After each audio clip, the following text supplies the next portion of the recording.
Hey guys, Kevin Yates here. So just want to share a message with you today about this whole all or nothing mentality that we get stuck in a lot of times. You know, a lot of times we get to a point where we're feeling like crap because we're out of shape. You know, we put on some weight, we're not happy with how we look, we're maybe losing a little bit of confidence in ourselves, and we're running around with our work lives and everything, and we've got no energy, and we just reached that point where we feel like, I'm going to change, right? I'm going to start working out, I'm going to start eating better and getting healthy and getting fit again, and, maybe you want to run a 10K or a half marathon or whatever the case may be, but as soon as it's like we make this commitment, and it's like, okay, tomorrow's going to be the day. I'm gonna hammer it, right? Like, I'm going to go all out. It's going to be workout, right? I'm going to be like really strict on my nutrition. I'm going to be, drinking a lot of water, eating all the right foods, and, on and on it goes. But then how long does it take? Maybe a couple of days, couple of weeks before we're right back at square one, right? We don't maintain it. And we get to a point where we just keep going with this cycle, and through the process of it, starting, stopping, and never really gaining any ground, making any real progress, we start getting frustrated. And then we think that we're just lazy, we think that we're not focused, we keep kind of telling ourselves those things, I gotta get focused, gotta get disciplined, I've gotta want it, right? And we start getting pissed off at ourselves. Like, we've got to get to the breaking point where we get so pissed off at ourselves in order to make a change. But again, when we go all out, right, it's like, I'm gonna do this thing, and I'm gonna just go gung ho on it, but we can't maintain it for very long, right? Within a couple weeks, couple days, couple months, maybe even at the most, and then we kind of fall off it. So what I want to share with you today is how to break that cycle.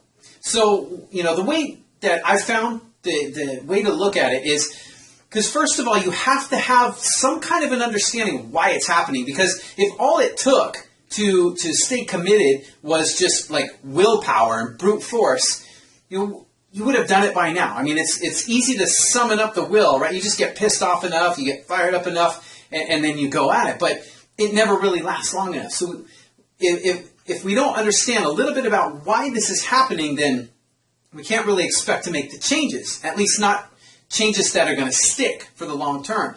So the way to think about this is, if you think about it like your computer, okay? So take your computer, and what happens to your computer when you load all kinds of stuff on it, right? You just cram the hard drive full of like pictures and videos and like music and all kinds of different stuff on there, and you just clog that hard drive up, right? So eventually what happens is the computer gets overloaded. It starts to run slower, and then eventually, if you overload it enough, the system just crashes, right?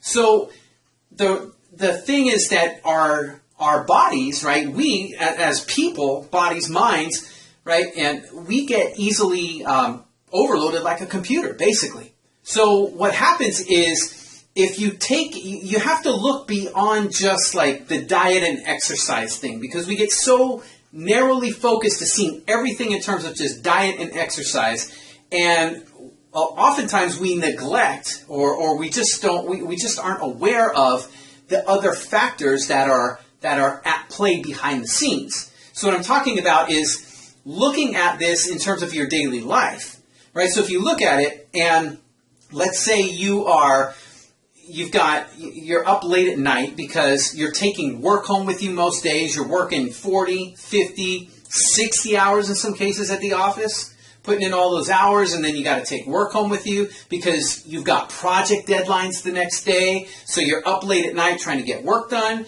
Then you get to sleep really late, so you're either not getting enough sleep, or you might be waking up in the middle of the night because you got a million things running through your head about what's going on the next day.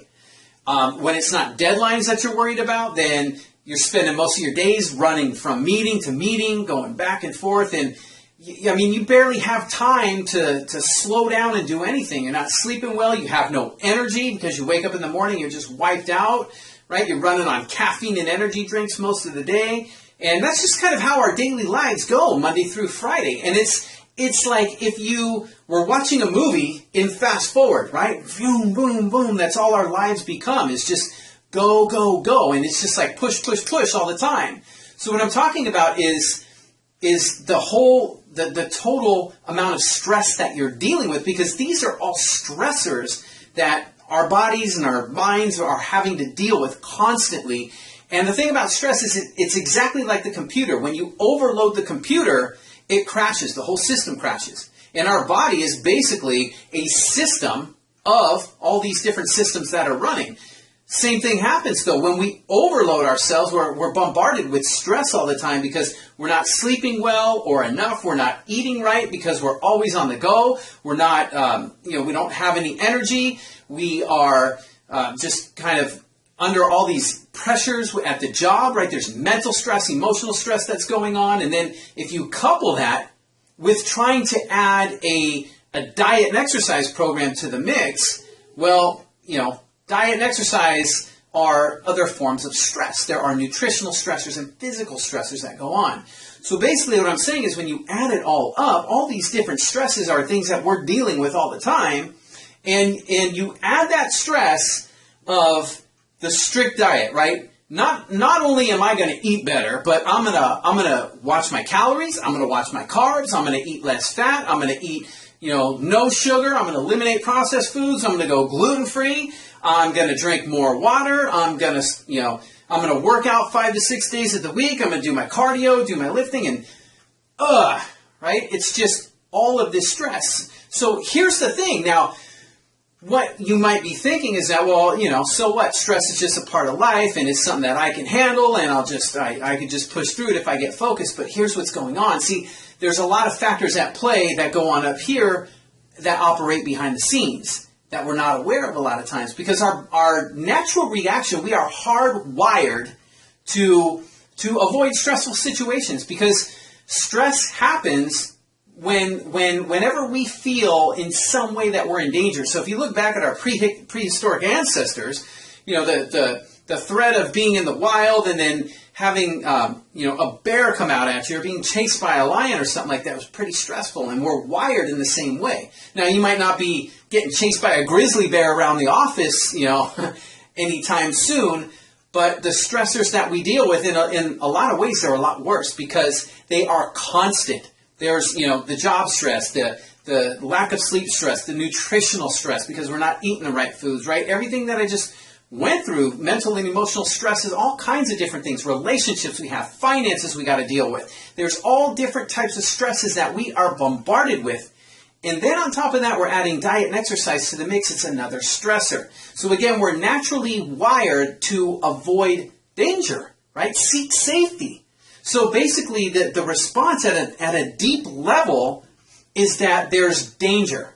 Our bodies respond the same way, whether you're getting chased by a mountain lion or you're just under the pressure of having to meet deadlines at work and the stress of juggling a family with your work life and working 80 hours a week or 60 hours a week or whatever it might be. Our bodies don't know the difference between the types of stress that we're experiencing. Our bodies react the same way.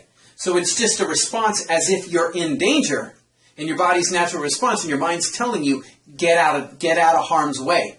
Go, right? Run. Remove the threat, basically.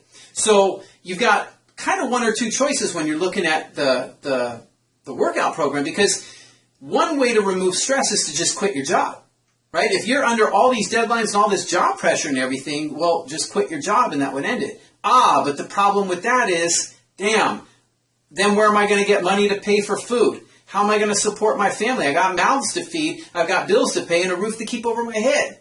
Can't quit the job. Well, the one thing that I could do is I could kind of put this diet and exercise program to the side, because that would make things a lot less stressful, right? And we know it because we come up with all the reasons, right? I'm too busy right now. Or I was going to start this weekend. I was going to go for a run, but you know what? Oh, we've got that party to go to. And I'm probably going to just be eating a bunch of crap anyway, so I don't want to start, because if I can't go all or nothing, I'm going to do nothing, right? If I can't do it all the right way, I'm going to do nothing. And so we go on and on with that cycle, and we never really understand the stress response that's going on in behind the scenes, right? We're just getting overwhelmed, and we're adding more stress to a life that's already completely stressed out. So then what do we do, right? We want to make these changes. We want to feel better, look better, move better, perform our best. in all areas of our life, right? And we know that diet and exercise can help with that. So how do we stick with it? How do we find a middle ground, right? And that's kind of the thing, is that it doesn't have to be all or nothing. Because a lot of times we're wired in that it's got to be 100% or it's going to be 0. But what if we just stop trying to make all the changes at one time? See, instead of the all or nothing, it's either all the way over here, it's all the way over here. What if instead I meet myself where I'm at right now? See, my goal might be that, look, I want to do it all. I want to do all of this. But the reality might be that right now, I'm right here. I want to be right here, but right now I'm here. So I can't just go from here to here in one shot, right? I've got to meet myself where I'm at. So I'm going to bring my here right here for now. And I'm going to meet myself right here. And as I get good at doing what I got to do right here, then I'll start progressively leading myself over to here. Then when I get really good here and I can manage things pretty well, I'll lead myself over to here. So it's a big difference. It's a big shift in mindset, but it's also one that removes that danger alarm that's going off in the back of your mind subconsciously that you're unaware of. That's creating all this excess stress, right? So basically the whole thing is just meet yourself where you are now. It doesn't have to be all or nothing. You don't have to make every single change right now. Make the changes that you know you can make with 100% certainty. And your level of change might be right now. You might want to be, going to the gym 5 days a week and eating right and doing all this stuff. But the reality of it is that right now, you just might be 100% certain that all you can do is drink more water, right? Maybe it's just drinking 8 cups of water in your day. Or it might just be getting some sleep, getting more sleep, right? Getting to bed on time. Instead of going to bed at 12 o'clock or 1 in the morning, cutting your work time down so that you're hitting the sack at 10 o'clock, 10:30, right? It might be simple things like that. Or, it could be any number of factors. But the main thing is just to meet yourself where you are and give yourself a way that you can do that with 100% certainty. And once you get that down, then start building and moving yourself forward toward the ultimate goal. All right? So, no need to stress about it. Hopefully that helps you out and lets you kind of get rid of some of that excess stress and gives you a plan that will help you stay committed on your workout program and your nutrition program so that you can achieve those goals you have to look, feel, and perform your absolute best. All right, until then, this is Kevin Yates, and if you got any other questions, just list them below, and I'll be happy to do a future video or a blog post. And until then, take care, perform your best, and I'll be talking to you soon.